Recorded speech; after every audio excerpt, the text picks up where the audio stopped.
प्राचीन काल में एक सेठ जी थे जिनके 7 पुत्र थे और 7 के विवाह हो चुके थे। सबसे छोटे पुत्र की पत्नी श्रेष्ठ चरित्र की और सुशील थी, परंतु उसका कोई भाई नहीं था। एक दिन उस घर की बड़ी बहू ने घर लीपने के लिए पीली मिट्टी लाने के लिए सभी बहुओं को साथ चलने को कहा। तो सभी एक साथ डलिया और खुरपी लेकर मिट्टी खोदने के लिए निकल पड़ी।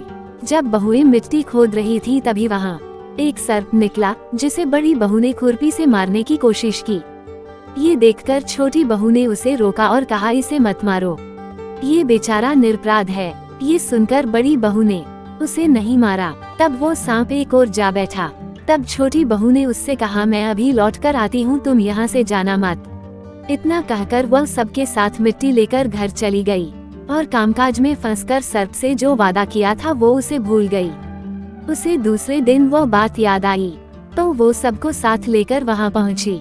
सर्प अभी भी उस स्थान पर बैठा था, जिसे देखकर छोटी बहू बोली, सर्प भैया नमस्कार। सर्प ने कहा, तू भैया कह चुकी है, इसलिए तुझे छोड़ देता हूँ, नहीं तो झूठी बात कहने के कारण मैं तुझे अब तक डस लेता।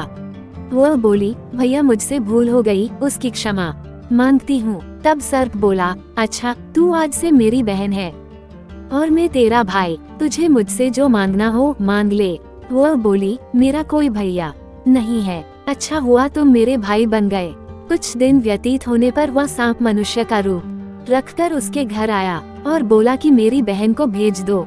सबने कहा, इसका तो कोई भाई नहीं है, फिर तुम कौन हो? उसने मार्ग में बताया कि मैं वही सर्प हूँ, इसलिए तू डरना मत और जहाँ चलने में कठिनाई हो वहाँ मेरी पूंछ पकड़ लेना। छोटी बहू ने वैसा ही किया और इस प्रकार वह उसके घर पहुँच गई। सर्प के घर के धन ऐश्वर्य को देखकर वह चकित हो गई। इस तरह से वो उसके घर में रहने लगी।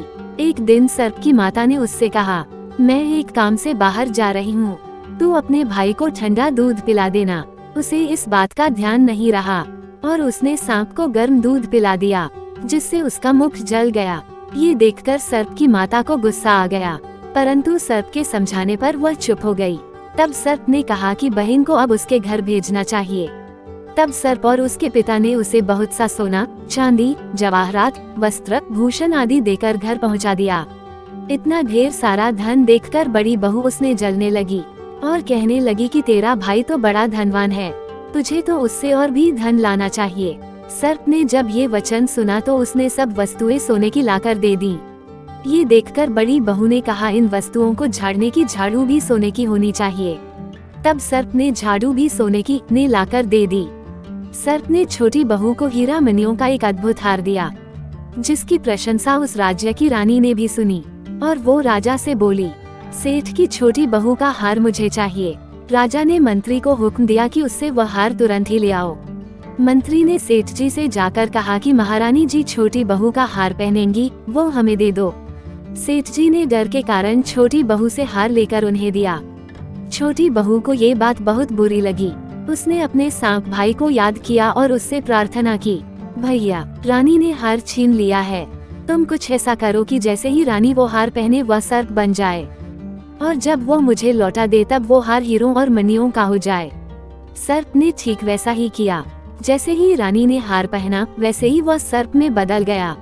ये देखकर रानी चीख पड़ी और डर गई। ये देखकर राजा ने सेठ के पास खबर भेजी कि छोटी बहू को तुरंत भेजो। सेठ जी स्वयं छोटी बहू को लेकर राजा के दरबार में उपस्थित हुए। राजा ने छोटी बहू से पूछा, तूने क्या जादू किया है? मैं तुझे दंड दूंगा। छोटी बहू बोली, राजन धृष्टता क्षमा कीजिए, ये हार ही ऐसा है कि मेरे गले में हीरों और मणियों का रहता है और अगर इसे कोई और पहनता है तो ये उसके गले में सर्प बन जाता है। ये सुनकर राजा ने वह सर्प बना हार उसे देकर कहा, अभी पहन कर दिखाओ। छोटी बहू ने जैसे ही उसे पहना वैसे ही हीरो मणियों का हो गया। ये देखकर राजा ने प्रसन्न होकर उसे बहुत सी मुद्राएं पुरस्कार में दिया। छोटी वह अपने हार और इन सहित घर लौट आई। उसके धन को देखकर बड़ी बहू ने ईर्ष्या के कारण उसके पति को सिखाया कि छोटी बहू के पास कहीं से धन आया है। ये सुनकर उसके पति ने अपनी पत्नी को बुलाया और कहा कि ठीक ठीक बता, ये धन कहाँ से आया है। तब वो स्त्री फिर से अपने सर्प भाई को याद करने लगी। तब उसी समय सर्प ने प्रकट होकर कहा, यदि मेरी धर्म बहन के आचरण पर किसी ने संदेह प्रकट किया तो मैं उसे खा लूंगा। ये सुनकर छोटी बहू का पति बहुत प्रसन्न हुआ और उसने सर्प देवता का सत्कार किया। कहते हैं उसी दिन से नागपंचमी का त्योहार मनाया जाता है और स्त्रियां सांप को भाई मानकर उसकी पूजा करने लगी। तो दोस्तों, इसी तरह की अच्छी कहानी सुनने के लिए चैनल को लाइक और सब्सक्राइब कर लीजिए। धन्यवाद दोस्तों।